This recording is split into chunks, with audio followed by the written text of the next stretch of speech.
পড়েই জেকের ঘুম ভেঙে যায়। ঘুম ভাঙতেই জেকে রাতের কথা মনে করতে থাকে। জেকের নড়াচড়াতে তে উঠে পড়ে। তে ধরপড়িয়ে ওঠে এবং দেখে তার শরীরে একটা সুতোও নেই। তাড়াতাড়ি ব্ল্যাঙ্কেট জড়িয়ে বসে পড়ে।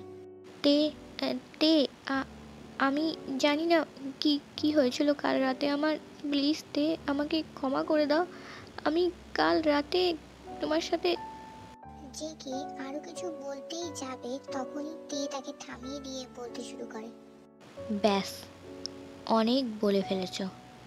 আমি তোমার আর একটা কথাও শুনতে চাই না ভাইয়া। আমি তোমার কাছ থেকে এমন কিছু কখনো আশা করিনি। ছি ভাইয়া, ছি। এই বলে তে তাড়াতাড়ি সেই রুম থেকে চলে যায় সকলের ঘুম থেকে ওঠার আগেই। তে, তুমি চলে গেলে, আমাকে বোঝানোর একটা সুযোগও দিলে না। জেগে সবকিছু মনে করছে আর প্রচন্ড কান্না করছে এবং ভয় পাচ্ছে তেকে হারিয়ে ফেলার। দেখতে দেখতে জিমিনের বিয়ের দিন চলে আসে। সেই ঘটনার পর থেকে তে জেকেকে পুরোপুরি ইগনোর করতে শুরু করেছে। একই বাড়িতে থেকেও তের সাথে জেকের দেখা হয় না বললেই চলে। জেকে জিমিনের একমাত্র দাদা, তাই তার চাপটাও অনেক বেশি। তাকে অনেক দিক সামলাতে হচ্ছে, তাই সেও তেকে বোঝানোর জন্য সময় পাচ্ছে না। কয়দিন ধরে লক্ষ্য করছি তুই যেমন চুপচাপ হয়ে গেছিস, নিজের খেয়াল রাখছিস না। কিছু কি হয়েছে?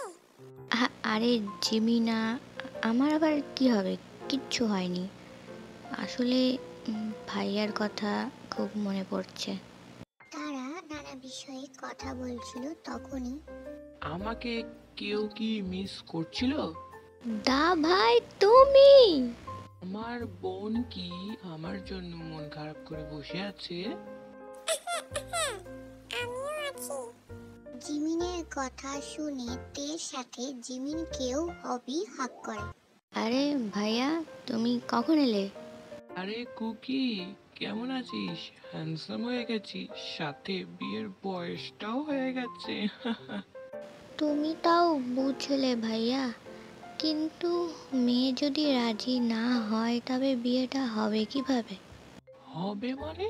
নিশ্চয় হবে। আমাদের কুকিকে রিজেক্ট করা ইম্পসিবল। তা মেয়েটা কে? আমরা চিনি? চেনো মানে তোমার বোন? না মানে তের মতনই আর কি। এই বলে জেগে একটা বাঁকা হাসির সাথে তের দিকে তাকিয়ে চোখ মারে। এইভাবে হাসি মজায় দিন কাটে। রাত পোহালেই জিমিনের বিয়ে। মাঝরাতে তে জল খেতে নিচে আসে। কি ব্যাপার, এত রাতে ছাদে কে যাচ্ছে? তে সেই ব্যক্তিকে ফলো করে ছাদে আসে। তুমি এখানে এত রাতে? যাই হোক, দাঁড়াও, আজ তোমাকে আমার সব কথা শুনতেই হবে। এই বলে জেকে জোর করে তেকে আটকে রাখে এবং তাকে বোঝানোর চেষ্টা করতে থাকে। আর কিছু বলবা? আমার খুব ঘুম পাচ্ছে, আমি নিচে যাব, আমাকে ছাড়ো। তে, তুমি আমাকে বুঝলে না, আমাকে ক্ষমাও করলে না। ঠিক আছে, যাও, আমি তোমাকে আর জ্বালাতন করব না। তে দেখতে পায় জেকের চোখ ছলছল করছে। সে চেষ্টা করছে চোখের জল লুকানো। জেকে? জেকে আর সেখানে দাঁড়ায় না, তেকে রেখে চলে যায় নিজের রুমে। আমি কি আবারও বাড়াবাড়ি করে ফেললাম? এই তে, ওঠ। আজ আমার বিয়ে আর তুই এখনো ঘুমাচ্ছিস? তে, হুম, এই তো উঠে পড়েছি। বাহ, খুব সুন্দর। এবার তাড়াতাড়ি রেডি হয়ে নিচে আয়। এই বলে জিমিন চলে যায়। তে ফ্রেশ হয়ে নিচে আসে।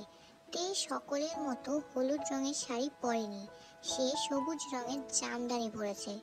আর কাকতালীয়ভাবে জেকে যে পোশাকটা পরেছে সেটাও সবুজ রং ছিল। ও মাই গড, আমার টিয়া পাখিটাকে আজকে ভীষণ সুন্দর লাগছে। তে ভেবেছিল জেকের কাছ থেকে সে প্রশংসা পাবেই, কিন্তু জেকে তেকে পুরোপুরি ইগনোর করে সেখান থেকে চলে যায়। তে কষ্ট পায় কিন্তু প্রকাশ করে না। পরের বার দেখার জন্য like comment share and subscribe to my channel I purple you army.